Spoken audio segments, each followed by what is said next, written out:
जैसा कि आप जानते हैं कि पाकिस्तान और इंग्लैंड के दरमियान सीरीज़ का पहला टेस्ट मैच लीड्स में जारी है, जिसमें पाकिस्तान ने अच्छा आगाज़ नहीं लिया, फिर थोड़ा संभला, लेकिन at the end of the day overall Pakistan की पोजीशन अच्छी नहीं रही, क्योंकि Pakistan were all out for 171 run, जिसके बाद इंग्लैंड 112 पर 2। आज का खेल शुरू हुआ तो आज का खेल शुरू ही नहीं हो पाया। इनफैक्ट बारिश की वजह से अब तक डिले चल रहा है और वेट आउट की फील्ड की वजह से अभी तक गेम स्टार्ट नहीं हुआ है। सेकेंड डे ऑफ प्ले में अभी तक कुछ भी नहीं हो पाया है। मेरे साथ मौजूद हैं our sports correspondent Shahid Hashmi साहब। शाहिद साहब, अस्सलाम वालेकुम, वेलकम टू द शो।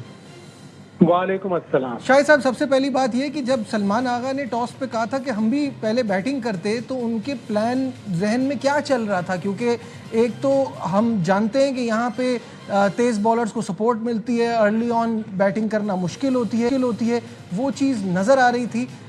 तो हम एक डिसेंट टोटल पर भी नहीं जा पाए। पाकिस्तान ने एक बड़ा अच्छा चांस खोया है। अगर आप पिछले 3 काउंटी के डिवीजन 1 के मैच उठा के देखें तो जिन टीमों ने टॉस जीत के पहले बॉलिंग की है, वो तीन में से 2 मैच हार गई और 500 रन बने इस पिच पर, इस ग्राउंड पर 500 रन। तो क्यूरेटर के मुताबिक, जो उसने इंटरव्यू दिया था पहले टेस्ट मैच से पहले, उसने ये कहा कि मैंने इस पिच की शेप चेंज कर दी है, थोड़ा सा मैं मॉइस्चर रखता हूँ, जो भी टीम टॉस जीते पहले बैटिंग करे, 1 घंटा मुश्किल होगा।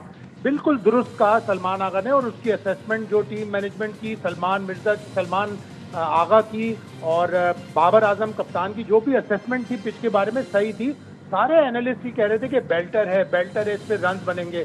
इंग्लैंड को किस चीज का फायदा हुआ और पाकिस्तान को किस चीज का नुकसान हुआ, वो ये कि कंडीशंस ओवरकास्ट थी, और उस ओवरकास्ट कंडीशन में पाकिस्तान बॉलिंग, स्विंग बॉलिंग को, जो स्विंग हो रही थी एलिसन और रॉबिन्सन की और टंग की, वो मैनेज नहीं कर सका। जब अब्दुल्ला शफीक और इमाम खेल रहे थे, बेहतरीन बैटिंग उन्होंने की। अगर वो इमाम इतना गंदा शॉट नहीं खेलते, 7वें स्टंप पे बॉल थी, और पाकिस्तान को अगर वो सहारा देते रहते, अगर पाकिस्तान इस पिच पे 350 370 बना लेता तो इंग्लैंड को मुश्किल पड़ जाती। लेकिन शाहिद साहब, वही बात ना, देखें, ठीक है आपने पिच का कहा कि उन्होंने सही रीड किया, लेकिन इंग्लैंड में तो ये मशहूर है ना, आप जमीन देख के नहीं आसमान देख के फैसला करते हैं। तो मतलब खैर, फैसला तो हमारे हाथ में आया ही नहीं, इंग्लैंड टॉस जीता, बट उस सिचुएशन में वो ओवरकास्ट कंडीशन बॉलिंग को फेवर तो कर रही थी, बिल्कुल कर रही थी, और उसी का नुकसान पाकिस्तान को हो गया।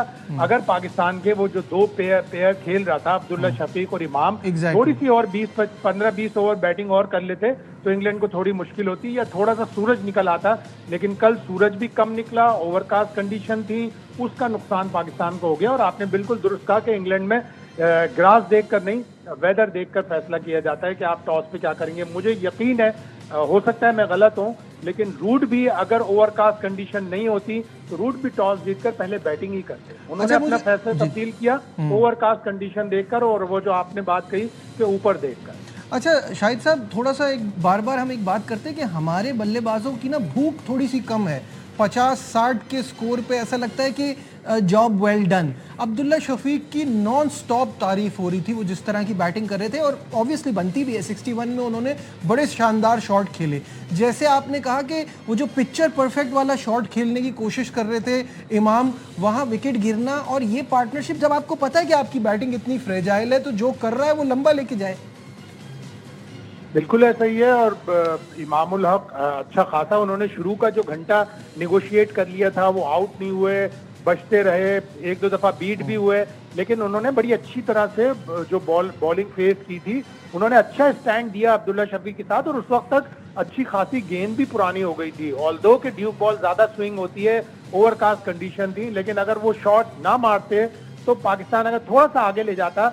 लेकिन जाहिर है वो ये कहते हैं कि अगर सारी चीजें एक साथ हो जाएं तो फिर पाकिस्तान की टीम ही क्या और पाकिस्तान की बैटिंग ही क्या।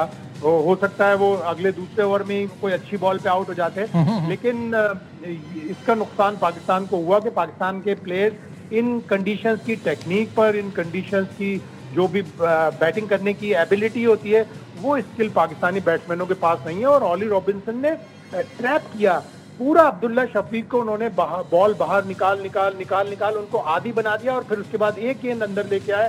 वो मोहम्मद आसिफ की याद आ गई कि मोहम्मद आसिफ जिस तरह सेटअप करते थे सामने वाले बैटर को, उन्होंने बिल्कुल सेटअप किया, और एक गेंद तेजी से अंदर आई। वो गैप जो था, उस गैप में अब्दुल्ला शफीक बोल्ड हो गए।